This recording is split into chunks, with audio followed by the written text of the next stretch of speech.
Hi, I'm Tom Humphreys, and this is a diorama for my level, Feeding the Propaganda of Pride for Games Design 1B. The backstory of this level is basically, this is a facility for the FOG forces, which stands for Forces of Good, which are actually corrupt and have used propaganda to make everyone think they're good, when really they're quite an evil corporation.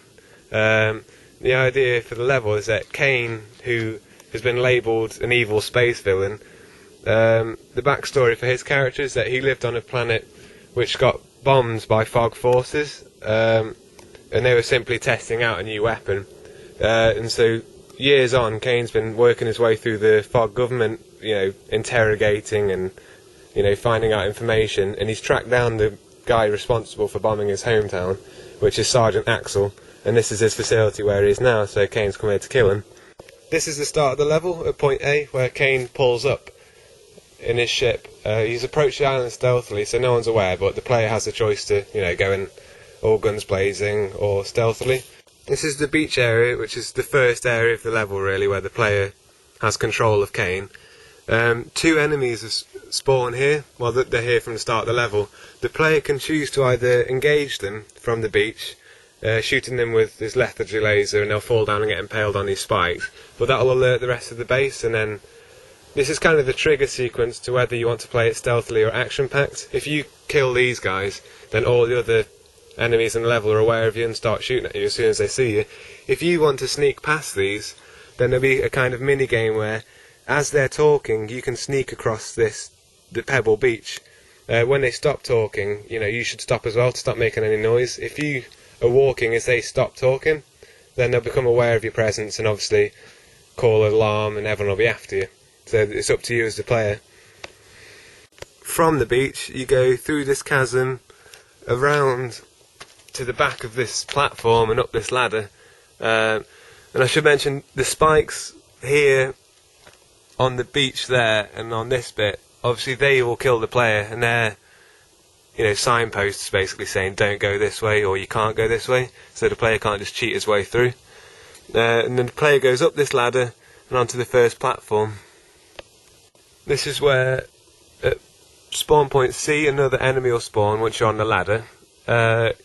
Again, you've got the choice of being stealthy, oh the wind's just blowing it, of being stealthy or action-packed. You can either wait around this corner and sedate him with your gun, or obviously just go around and blow his brains out. The choice is yours.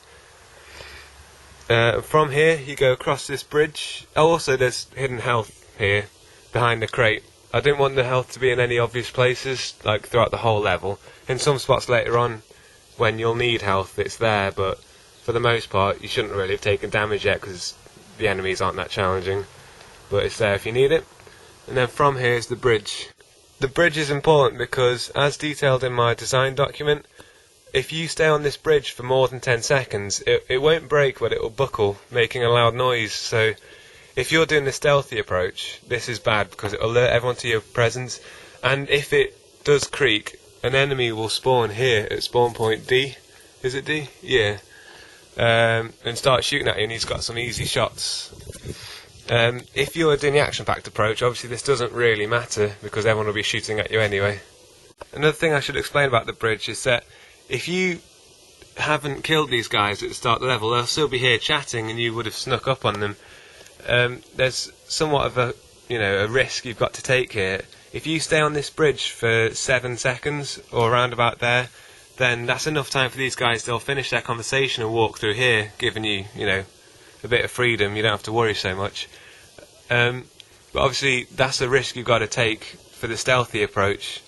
From this little clearing, the player can go through here, and depending on if he's taken a stealthy approach, those two characters come down here and into this building.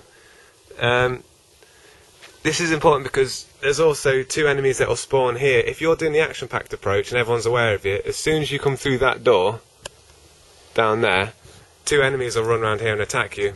If you've not, they'll be inside this building. If you're stealthy, they're not aware of you obviously, and the two others will join them and start playing a card game. So if they're inside this building, once the player comes down here, you have to climb up. Well, obviously, if they're alert of you, aware of you, you'll just shoot them. That goes without saying. But if they're unaware of you, they'll be inside that building. You have to climb up this ladder and sneak across the building. If you run or jump whilst on here, that'll alert them because it's only a thin metal roof. So, you know, you have to time it well and just walk across. From here, the player can drop down and collect some health.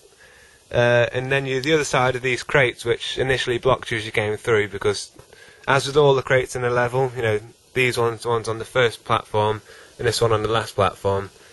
The player can't break them, climb over them because of his leg or anything like that. These are a way of signposting and guiding the player through the level. So yeah, you'll end up the other side of these ones, and from here you go into this tunnel, which will lead you to here, which is, as you might recognise, near the start of the level. From here, Kane can climb out, go along this pipe, and then you're on to the third and final area, basically. You've got two choices as to what to do. Again, in regards to stealth or action, you can sedate these two guards, and if you're quick enough, no one will notice, or you can, you know, start a gunfight with them, have a bit of fun, maybe decapitate them. It's your choice. And to get entrance into this tower, which is where the final boss fight is, you need to get an authorised face scan, and obviously Kane is their sworn enemy, so his face isn't going to do. So what you have to do is find this scientist who's on the edge of the helicopter pad. If you want to be stealthy and, you know, a bit respectful, you can just sedate him, drag him over there and use his face to open the door. If you're, you know, a bit of an action freak, you'll sedate him, then maybe chop his head off using his claw and use that to get in. Either way, you'll gain access to here, go up here, and this is where the final boss fight is. At the top of this tower is the end of the level where you face Sergeant Axel. This can go one of two ways. If you've gone through the level all guns blazing, shooting people left, right and centre, he's aware of your presence when you come up there, because he's obviously been watching all this unfold. And then you have the shortcut scene and a boss fight with him. If you've gone through the level stealthily and not, you know, sedated people, you know, gone through not being seen, he's unaware of your presence when you come up here. I thought I'd reward the player for putting the time and effort into being stealthy, because it's, you know, a lot easier and simpler just to shoot people. So if you've gone through the level stealthily, he's unaware of your presence when you come up here, and there'll be a cutscene involving you throwing him off this edge. He'll basically splatter on there, then Kane will jump off and using his animatronic, heavy robotic leg, curb stomp him from the top of this tower, and his head will just explode, basically, ending the level. And then a short cutscene will play of Kane going back the way he came off the ship from the start of the level, laughing hysterically, basically. So yeah, that's my diorama for my level Feeding the Propaganda of Pride. I hope you like it, and thanks for watching.